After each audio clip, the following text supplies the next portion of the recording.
Envision the corridors of a royal palace, not silent, but alive with the sounds of more than a dozen children. Now, imagine navigating this scene while expecting yet another. For centuries, the world's queens were more than just sovereigns or royal partners. They were the very bedrock of their dynasties, charged with securing the bloodline as if the survival of their nations hung in the balance. And for all intents and purposes, it did. Across the ages, a queen's success was often gauged less by her political achievements or courtly influence, and more by her fertility. Countless of these women faced a life of near-perpetual pregnancy, life-threatening deliveries, and overwhelming sorrow, all to ensure a crown would have a successor. Today, we examine the remarkable sagas of history's most prolific royal mothers. These were aristocratic women who birthed entire legions of princes and princesses. The count for some was as low as 14, for others, it soared to 23.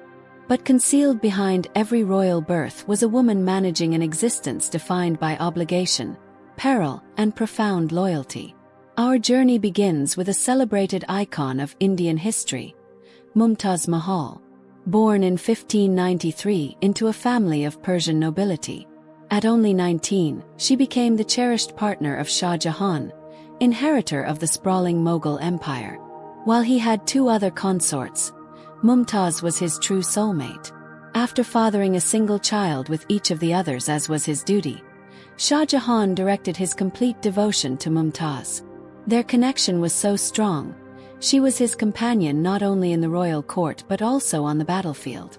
Across their 19-year partnership, she gave birth to 14 children. A mere 7 survived to become adults. This group included the powerful Jahanara Begum and Aurangzeb, destined to one day rule as emperor. Yet childbirth, despite its revered status, was fraught with danger. During a grueling 30-hour labor with her 14th child, Mumtaz suffered a fatal hemorrhage. Her youngest daughter, Her-Era, survived, but the emperor was shattered. In the depths of his grief, he commanded the creation of the Taj Mahal, one of the globe's most magnificent mausoleums, to stand as a shrine to their unending love. 27 years later, he was laid to rest at her side. Shifting to 18th century England, we meet Queen Charlotte, consort to King George III. Born in 1744, this German princess was crowned queen at the age of 17. Their arranged union matured into a true bond of affection, with both royals choosing a more secluded life with their ever-expanding family over the grandeur of court. In the space of just over 2 decades, Charlotte delivered 15 children, a stunning accomplishment, even by royal measures.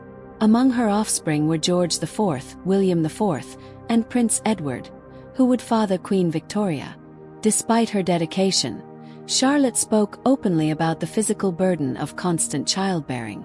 While pregnant with her 14th child, she wrote, "I doubt a prisoner could long for his liberty with more fervor than I long to be relieved of my load." But her love for her children was absolute. The queen outlived the majority of them, passing away at the age of 74. Her impact was felt not only in her lineage but also in her contribution to a royal family that remains respected to this day. In the epicenter of the 16th century Habsburg Empire, Anna of Bohemia and Hungary became part of what began as a political pact but evolved into a rare tale of royal love. At just 18, she was wed to Ferdinand I, grandson of the Holy Roman Emperor Maximilian I. Their union would not only forge the destiny of the Habsburg dynasty but also produce a lineage that would alter the course of Europe. Unlike many of her inbred royal contemporaries, Anna's fresh genetic heritage was a vital infusion of health into the notoriously frail and disease-prone Habsburg bloodline. Her 15 pregnancies proved successful.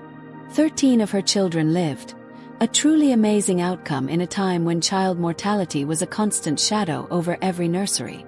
Her children included future emperors, queens, bishops, and even nuns, each one strategically placed in a role of immense power across the continent.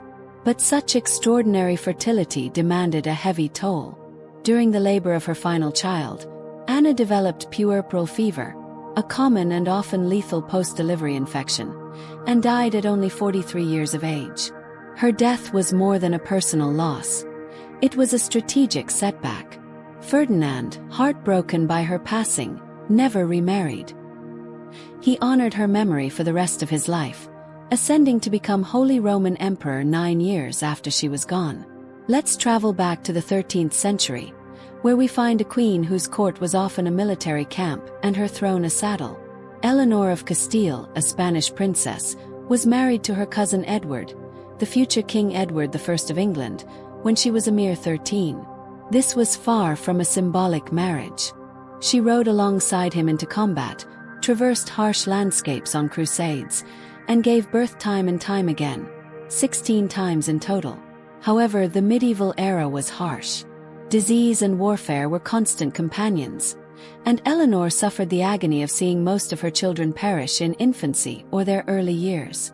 Just a small number reached adulthood, including the next king, Edward II. Despite these immense personal losses, Eleanor's resolve was unshakable. She followed her husband to war camps and distant lands, often while pregnant, sometimes in mourning, but always steadfast. Her final delivery left her permanently enfeebled. While on a journey north with her husband in 1290, Eleanor succumbed to sickness. In his profound sorrow, King Edward I commissioned 12 magnificent stone crosses, one for each location her funeral procession stopped on its way from Lincoln to Westminster. These Eleanor crosses still serve as powerful monuments to royal love and grief. Following in the formidable path of her mother, Maria Theresa, Maria Carolina wed King Ferdinand IV of Naples and Sicily at just 15. While she despised her husband and was terrified of the marriage, 3 of her older sisters had passed away before they could marry him. She would eventually become one of Southern Europe's most formidable women. In spite of their cold, loveless partnership, Maria Carolina flawlessly performed her queenly duties. She gave birth to 17 children. Heartbreakingly, only 7 would live. Yet, she refused to let personal loss or an insignificant husband obstruct her ambitions.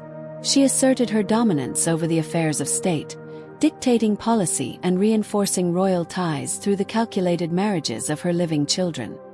Her authority faced its greatest test during the French Revolution, a conflict that resulted in the death of her cherished sister, Marie Antoinette. With Napoleon's ascent, Maria Carolina's own domain fell under attack.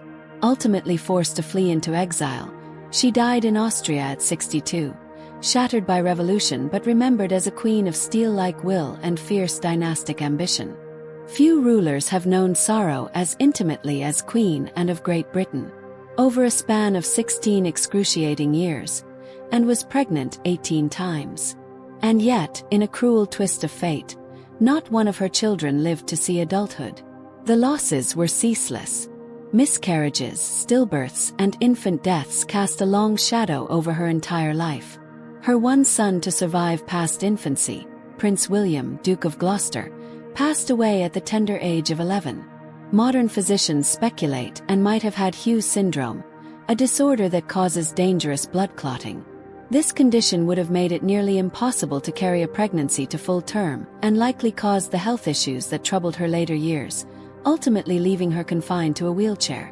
In the face of this unimaginable private heartbreak, and steered Britain through one of its most politically chaotic periods.